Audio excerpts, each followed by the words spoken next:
The governor of the Indonesian capital, Jakarta, says at least 6 people have been killed in clashes there. That's between the police and opponents of newly re-elected President Joko Widodo. The violence broke out after the Election Commission confirmed Widodo's victory in last month's polls. The main opposition candidate said he believed there had been widespread cheating. More than 200 people are reported injured, and police say they have made at least 20 arrests. Well, for more, let's go straight over to Jakarta. I'm joined by journalist Ricardo Perez Solero. Last night, I understand mobs clashed with security forces there. Tell us, how did that develop, and what's the situation there now?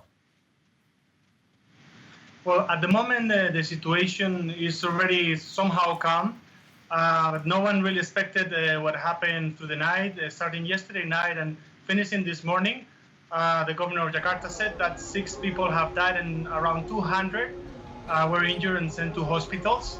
At the moment, the military stepped in between the policemen and the protesters in Tanah Abang, a central market in the capital. But there were around 1,000 people there throwing stone, Molotov cocktails, and the government has already said that the situation might escalate, although they hope to have it solved by today.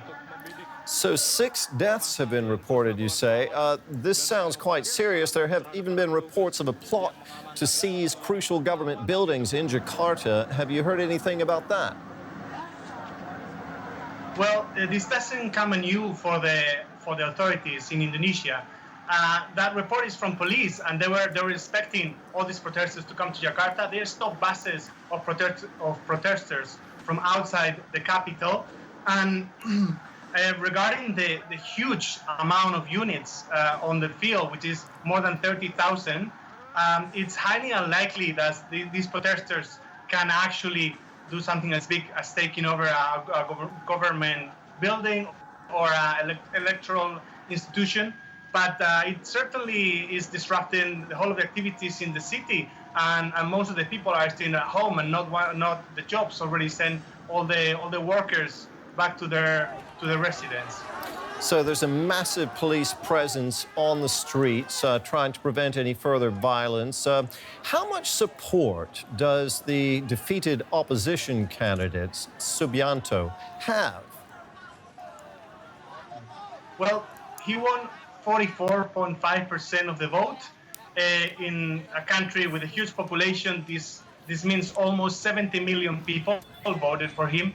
But the key aspect here is that Islamist groups support him and are leading the protest.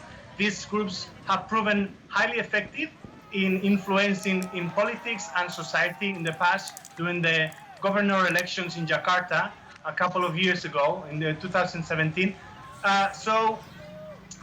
Clearly, he has this very noisy group and an influenceable group that could actually make an impact on what was going to go on in the following days.